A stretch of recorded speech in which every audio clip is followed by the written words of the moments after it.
नमस्कार दोस्तों, success platform पे आप सभी का हार्दिक स्वागत है। आज का हिंदी का टॉपिक है समाज, जो हर स्टेट वाइज पेपर में पूछे जाने वाला टॉपिक है। UP police constable, UPSI, state wise government paper, जो भी पेपर होगा उसमें ये टॉपिक पूछी जाने वाली है। इससे पहले हमने संधि विच्छेद और संधि विच्छेद अर्थ, वर्णमाला किसे कहते हैं, मैंने वीडियो बना चुकी हूँ। आज का थर्ड टॉपिक है समास। तो समास किसे कहते हैं, समास का संधि विच्छेद कैसे होता है, वहाँ हम समझेंगे। समास का मतलब क्या होता है? संक्षिप्तीकरण को हम समास कहते हैं। किसे? संक्षिप्तीकरण को हम समास कहते हैं। नेक्स्ट है आपका दो या दो से अधिक सार्थक शब्दों के मिल से बने नए शब्द। दो या दो से अधिक सार्थक शब्दों के मिल से बने शब्द, जो नए शब्द होते हैं उसे क्या कहेंगे हम? समास कहेंगे। संधि किसे कहते हैं? दो वर्णों के मिल से संधि होती है और दो शब्दों के मेल से समास होता है। मतलब अगर दो या दो से अधिक कोई भी शब्द होंगे, मेल होंगे, तो एक नया शब्द बनेगा, उससे हम क्या कहेंगे? समास कहेंगे। समास के भेद कितने होते हैं? समास के 6 भेद होते हैं। कौन कौन से? फर्स्ट है आपका अविभाव समास, सेकेंड है आपका तत्पुरुष समास, थर्ड है आपका कर्मधारय समास, फोर्थ है आपका द्विगु समास, फिफ्थ है आपका द्वंद्व समास, सिक्स है आपका बहुव्रीहि समास। द्विगु को और कर्मधारय को तत्पुरुष के अंतर्गत माना गया है, लेकिन अगर पेपर में आया कि समास के कितने भेद होते हैं, तो भेद होते हैं 6। नेक्स्ट है अविभाव समास किसे कहते हैं? अविभाव समास की पहचान हम कैसे करेंगे, आज उसके हम छोटी सी वीडियो में समझते हैं। पहला पद, किसी भी शब्द का पहला पद क्या होना चाहिए? उपसर्ग होना चाहिए, निपात होना चाहिए। अव्यय शब्द, अगर अव्यय शब्द या निपात शब्द या उपसर्ग पहला शब्द में दिख गया तो क्या होगा? आपका अविभाव समास होगा। कैसे पहचानेंगे हम? किसी भी शब्द में यथा, भर, प्रति, नीर, अनु, आ, इति ये शब्द दिख गए तो आपका क्या होगा? आपका अविभाव समास होगा। अब उपसर्ग कितने होते हैं आपके? उपसर्ग होते हैं आपके टोटल 22। संस्कृत में उपसर्ग कितने होते हैं? 22। हिंदी में कितने होते हैं आपका? 10। तो किसी भी पहला पद में उपसर्ग या निपात शब्द या अव्यय शब्द दिख गया तो आप उसे क्या समझेंगे? अविभाव समास कहेंगे। ठीक है। अविभाव समास में कौन कौन से शब्द होते हैं उससे भी हम समझते हैं। अविभाव समास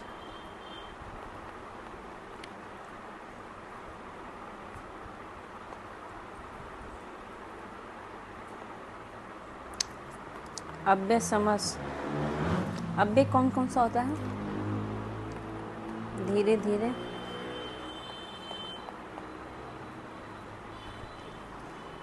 आजकल,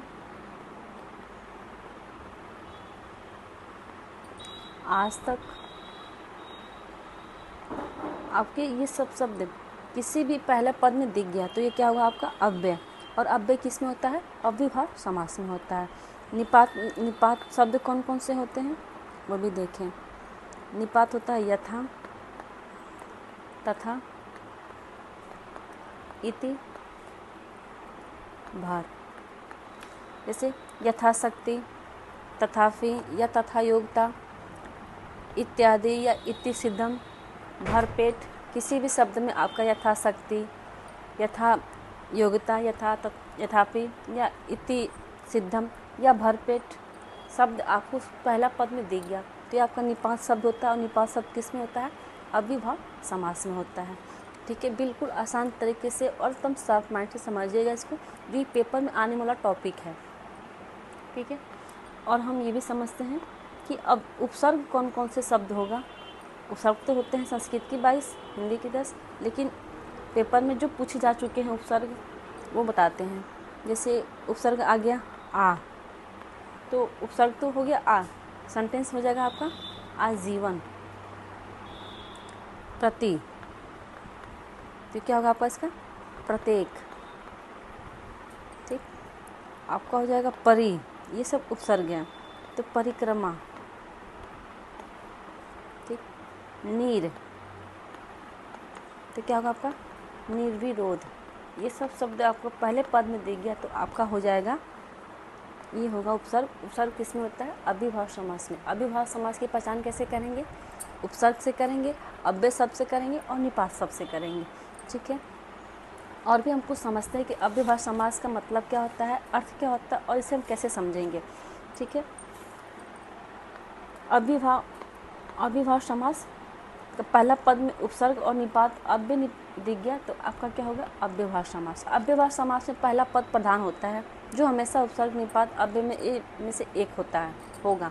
ठीक है, और अव्ययभाव समास का समस्त पद, अव्ययभाव समास का समस्त पद पुल्लिंग और स्त्रीलिंग को छोड़कर अन्य लिंग जैसे नपुंसक लिंग होता है। अव्ययभाव समास में क्या होता है? पुल्लिंग और स्त्रीलिंग नहीं होता है, सिर्फ अन्य लिंग होते हैं, मतलब तीसरे का मतलब नपुंसक लिंग होता है। वो क्या हो गया? आपका अव्ययभाव समास हो गया। यदि अविकारी शब्दों के साथ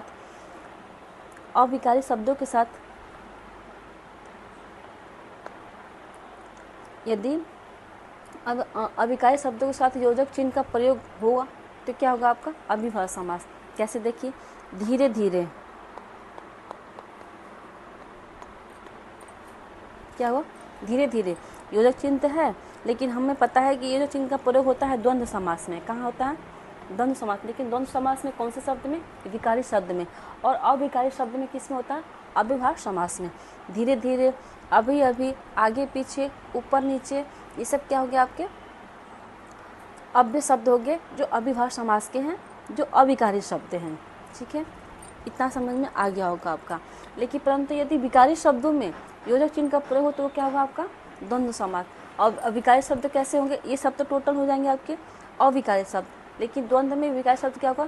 जैसे दिन रात, बेटा बेटी, पीला पीला, दिन दिन, माता पिता, ये सब क्या है? विकारी शब्द, एक दूसरे के अपोजिट हैं। तो ये क्या होगा? आपका द्वंद्व समास। द्वंद्व समास में भी जो योजक चिन्ह का प्रयोग होता है और अव्ययभाव समास में भी योजक चिन्ह का प्रयोग होता है, लेकिन अव्ययभाव समास में अविकारी शब्द में प्रयोग होता है और द्वंद्व में विकारी शब्द में प्रयोग होता है। ठीक है, नेक्स्ट देखते हैं।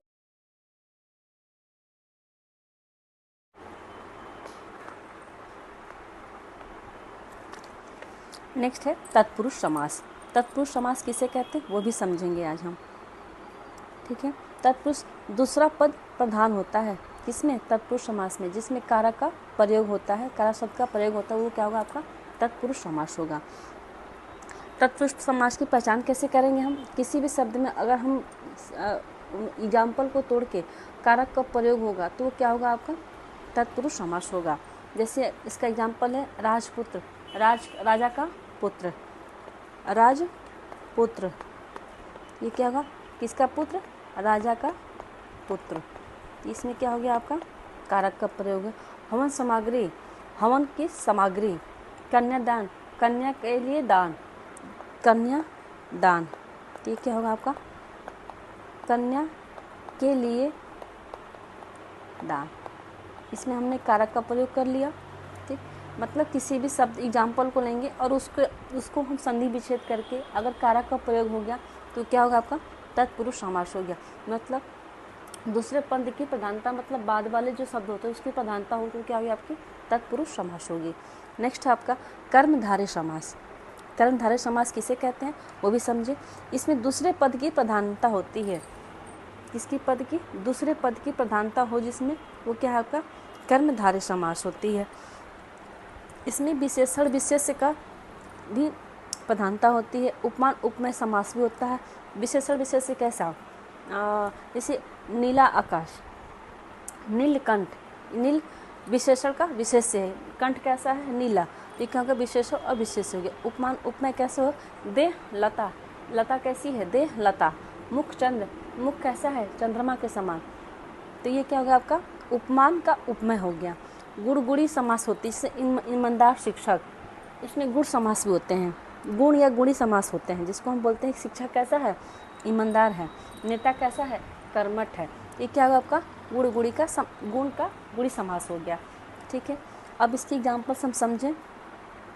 किसी एग्जाम्पल को हम तोड़ेंगे तो के समान या है जो आया तो समझिएगा आपका कर्मधारय समास है। जैसे मुख्य चंद्र, ये क्या है? आपका कर्मधारय समास। मुख कैसा है? मुख कैसा है? मुख के समान क्या है? चंद्रमा, चंद्रमा के समान कैसा है? मुख है। मुख चंद्रमा के समान है।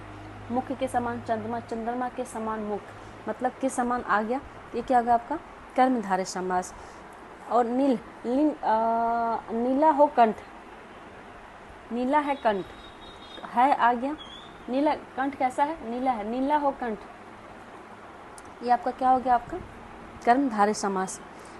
कृष्ण सर्प, सर्प है जो कृष्ण, कृष्ण है जो सर्प, ये क्या होगा आपका? कर्मधारय समास हो गया। नेक्स्ट आपका द्विगु समास। क्या है आपका? द्विगु समास। जहाँ पहला पद संख्यावाची या दूसरे पद की प्रधानता होती है वो क्या हो गया आपका? द्विगु समास। क्या है आपका?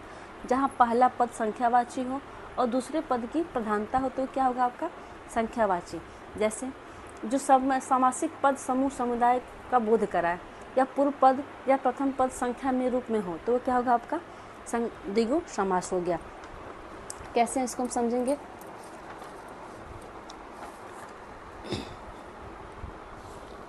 द्विगु समास का एग्जाम्पल भी हम समझें कैसे?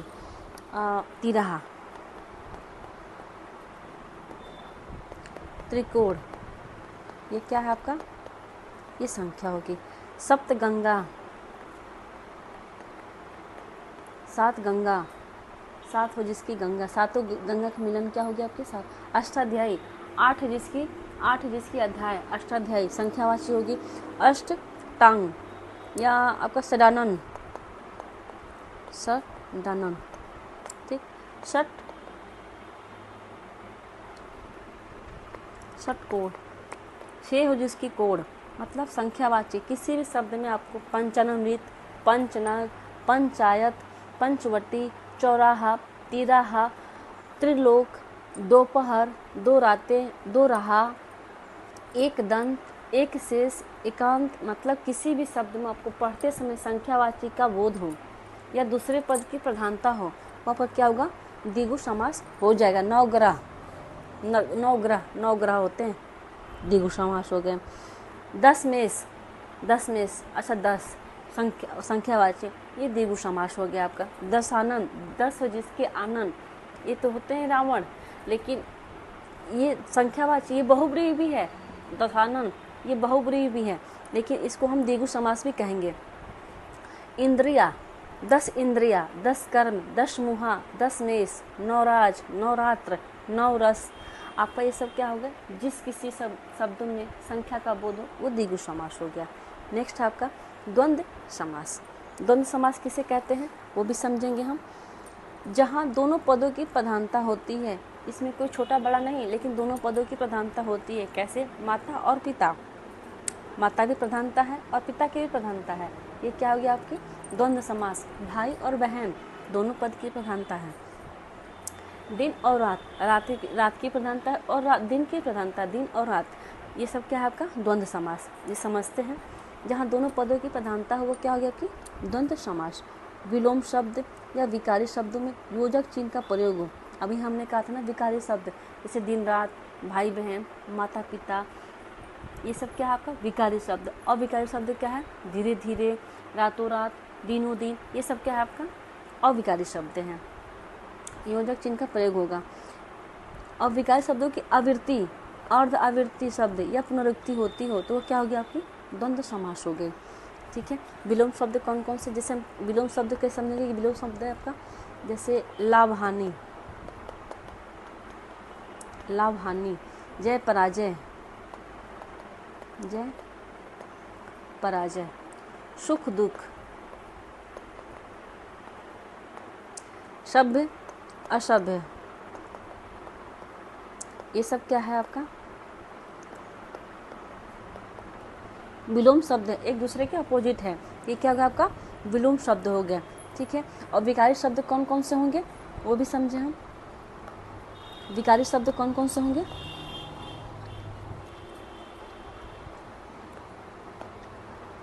विकारी शब्द कौन कौन से होंगे? माता पिता, जिसमें योजक चिन्ह का प्रयोग होगा। माता पिता, मेरा मेरी, सुंदर सुंदरी। ठीक है। ये सब क्या होगा आपका? विकारी शब्द हो गया। और जहाँ विकारी शब्दों की आवृत्ति हो, जैसे विकारी शब्द में योजक चिन्ह का प्रयोग हुआ, हुआ इसमें प्रयोग किया। ये क्या हो गया आपका विकारी शब्द हो गया। ठीक है, अब विकारी शब्दों की आवृत्ति हो, कैसे पता चले कि ये विकारी शब्दों की आवृत्ति हो रही है? तो छोटा छोटा, सेम वर्ड, छोटा छोटा, पीला पीला, है तो विकारी लेकिन आवृत्ति हो रही है। बेटा बेटा, राम राम, जैसे बोलते हैं राम राम, ये क्या है आपका विकारी शब्द है लेकिन द्वंद्व समास है। ठीक है, जहाँ शब्दों की अर्ध आवृत्ति या पुनरुक्ति होती हो, इसको समझा दें। जैसे चाय वाय, ठीक है, चाय वाय क्या होगी आपकी चाय मतलब अर्ध आवृत्ति कैसे पता चले कि पुनरुक्ति है अर्ध आवृत्ति है? चाय वाय, भारत आरत, अकड़ बक्कड़, पानी वानी। हम कहते हैं भाई पानी सानी पिला दो, पानी वानी ला दो, पानी और वानी, ये क्या हो गया आपकी आवृत्ति, अर्ध आवृत्ति शब्द, जिसे हम पुनरुक्ति भी बोलते हैं। दाल वाल, रोटी सोटी दे दो भाई, धागा वागा कहाँ है, चाय वाय पिला दो, ये सब वर्ड क्या है द्वंद्व समास है। लेकिन द्वंद्व समास के आवृत्ति शब्द अर्ध आवृत्ति शब्द या इसको पुनरुक्ति शब्द बोलते हैं, ये होती है आपकी। ठीक, नेक्स्ट है आपकी बहुव्रीहि समास, जिसमें इस टॉपिक से इस पेपर में क्वेश्चन बहुत बार आते हैं और आगे भी आते रहेंगे। तो इसको बिल्कुल ये बहुत ही इजी है और इसको हम इजी तरीके से समझेंगे भी कि बहुव्रीहि समास किसे कहते हैं।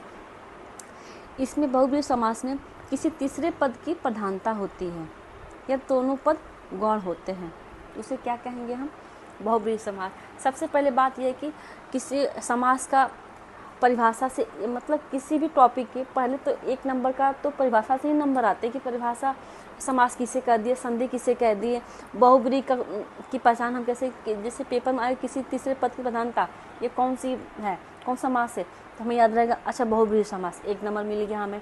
दोनों पद की गौण किस में होती है, बहुव्रीहि में होती है, 1 नंबर तो इसी में रखा हुआ आपका परिभाषा में। तो सबसे पहले आप परिभाषा को ही समझने की कोशिश करें। ठीक है, किसी तीसरे पद की प्रधानता क्या होगी आपकी बहुव्रीहि समास, दोनों पद गौण हो जिसमें बहुव्रीहि समास। अधिकांश उदाहरण द्विगु और कमधारक के भी होते हैं इसमें बहुव्रीहि समास। जैसे हमने नील गाय, ये नील गाय क्या है आपका हो गया आपका द्विगु वो कर्मधारय समास भी हो गया। ठीक है, आपका संख्यावाची भी जैसे 10 हो जिसके आनंद, द्विगु समास भी है लेकिन बहुव्रीहि समास भी है। तो पहले हम इसे समझते हैं कि बहुव्रीहि समास की पहचान हम कैसे करेंगे। जैसे चंद्रशेखर, शेखर तो है जिसके चंद्र, तो क्या हो गया शिव हो गया। शिव सबसे अधिक क्वेश्चन तो देवते लोग से ही आते हैं इसमें।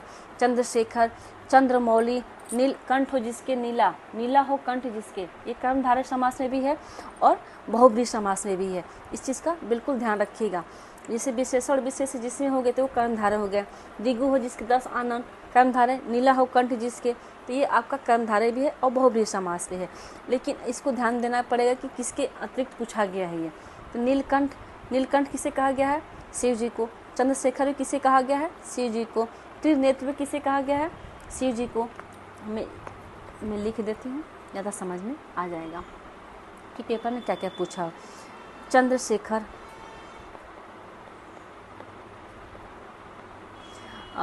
नीलकंठ, त्रिनेत्र, महादेव, चंद्रमौली, महाकाल, मृत्युंजय, ये सब शब्द किसके लिए प्रयोग होते हैं, शिव जी के लिए।